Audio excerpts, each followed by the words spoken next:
Welcome. Thank you for joining me on The Fight with Depression, the podcast where I speak the truth about the realities of mental illness. So, the last episode I did, we spoke about success. But today, we're going to be taking a look at a big enemy of success, which is discouragement. Oh, discouragement. This is something I know way too much about. If you didn't listen to my last episode on success, just pause this, check it out, come back, and then listen to this. This is a topic, like I said, I know way too much about. So a while ago, I kind of decided to change the format up a little bit, and I've started looking at why, what, and how. So we're going to start looking at why this is important. When people start to get too discouraged, they give up. And discouragement left unchecked will lead to defeat. Bruce Lee says, "Remember, no man is really defeated unless he is discouraged." And I have seen and heard of too many people who have given up on life. They've been defeated. There are more firefighters every year who commit suicide than die in the line of duty. And I think the same is true for police officers. But why do we have such an upward trend in suicide rates? Is it discouragement or defeat? Abraham Lincoln says, "Let no feeling of discouragement prey upon you, and in the end you are sure to succeed." And I would say that Lincoln had all the reasons in the world to get discouraged, but his successes in his life still echo today. If anybody wants to read further into Lincoln's life, and mainly the end of his life, I would suggest reading the book, The Last Weeks of Abraham Lincoln. Kind of dives into a little bit of that. It's a larger book. I read it while I was laid up after having back surgery, so it took me, I don't remember, probably about a week to get through, but it was insightful. I thought it was a good read. I would check that out. The Last Weeks of Abraham Lincoln kind of looks at the discouragement that he had in his life that he could have let take control of him. He could have let control his life. But what would have happened if he got defeated from that? If Lincoln let his discouragement overcome him? So how do we get discouraged? And I'm going to acknowledge this now. Sometimes life just sucks.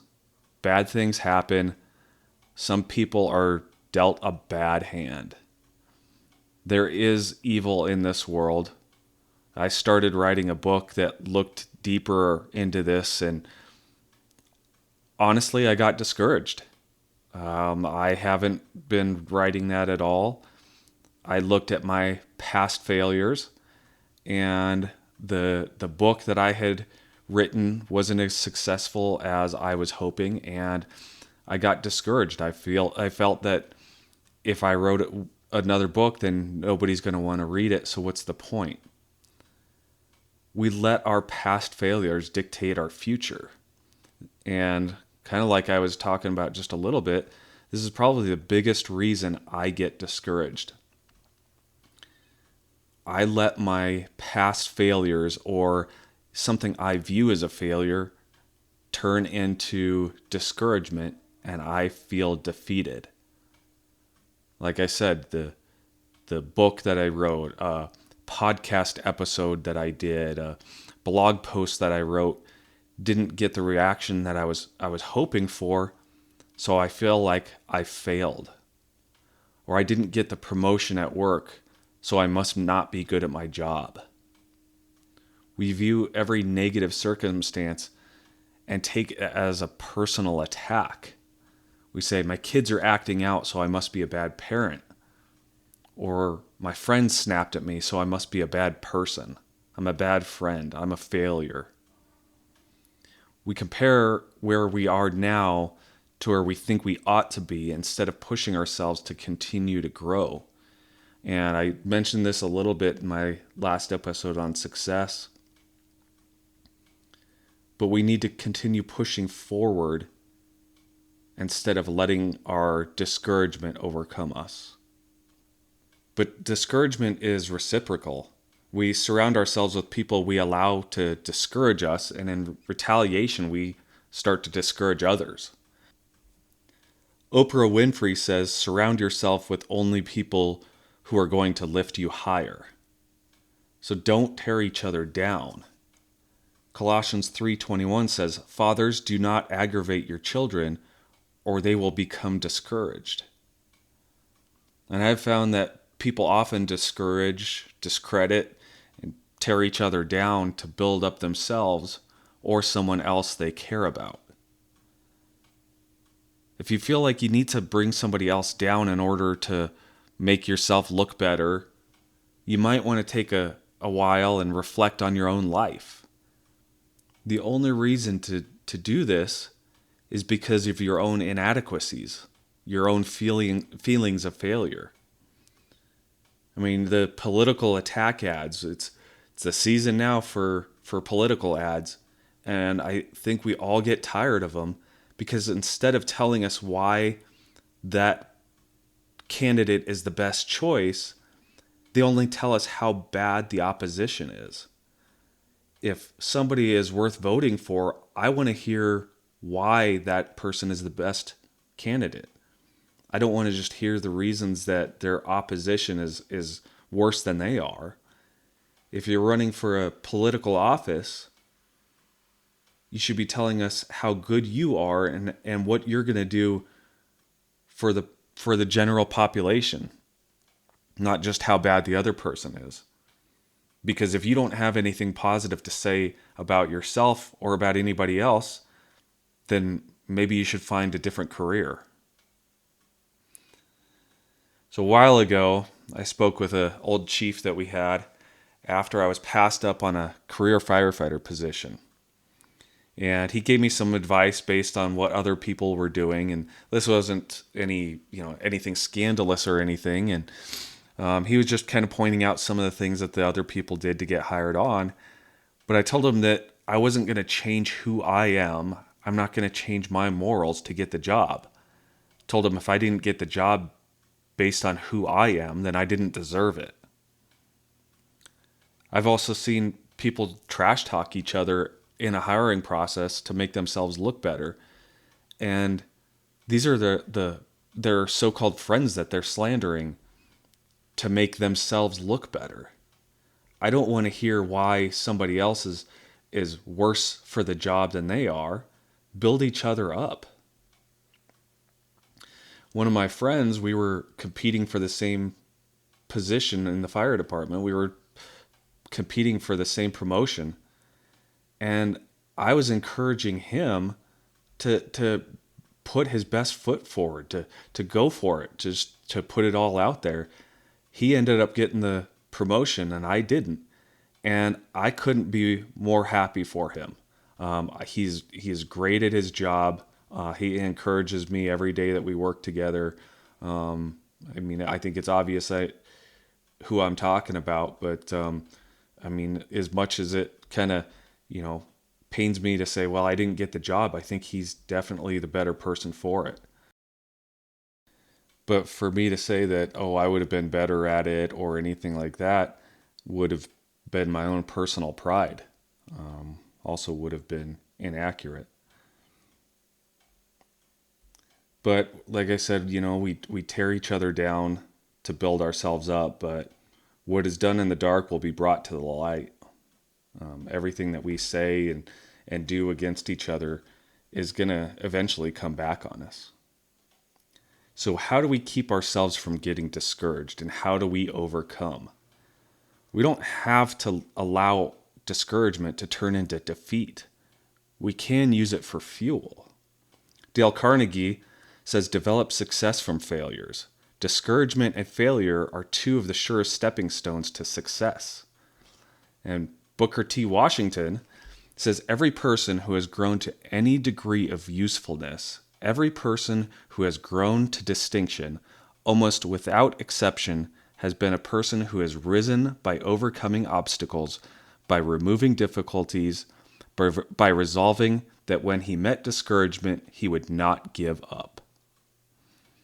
But it isn't easy to persevere when you get discouraged or when you get defeated. Washington also says, if you want to lift yourself up, lift up someone else. You're going to find that others are more encouraging when you encourage them. Like I said, discouragement is reciprocal, but so is encouragement. Proverbs 12:25 says, anxiety weighs down the heart, but a kind word cheers it up. We all have multiple opportunities throughout the day to do the right thing, to either tear someone down or to build them up, to use our words to discourage somebody, to try and defeat them, or to raise them higher. So what words do you choose to use? According to Charles Schwab, the way to develop the best that is in a man is by appreciation and encouragement. One of the surest ways to encourage ourselves is to lift each other up, to live to serve others. Albert Einstein says, only a life lived for others is a life worthwhile. And a lesser-known author by the name of Christopher Boussard writes, a life lived to serve others is a life with meaning. It's a life worth living. So be the person who encourages others. Be the person whose encouragement is contagious. Lift each other up, and in turn they will lift you up. Live to give more than you receive. Winston Churchill says, we make a living by what we get, but we make a life by what we give. So sometimes we have to make difficult decisions. We have to take a long, hard look at our own lives and decide if the people that we want to have in our lives are the people who are actually in our lives. I have unfortunately had people in my life that I have had to say, I can't keep doing this. I can't have this negativity in my life all the time. And I have had to cut people out for a certain amount of time temporarily, or I've even had to have people cut out permanently. On the other hand, I've had people that I choose to surround myself with because they build each other up. When I was growing up, I had a few friends that it was almost a competition to see who could out-compliment the other person.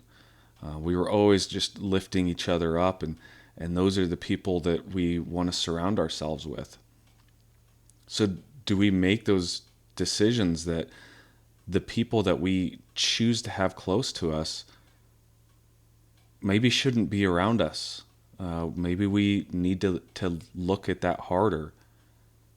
Do I want to be surrounded by somebody who only just tears other people down, who only tears me down? Is that the best choice for my life? Is that the best way to encourage myself, encourage other people?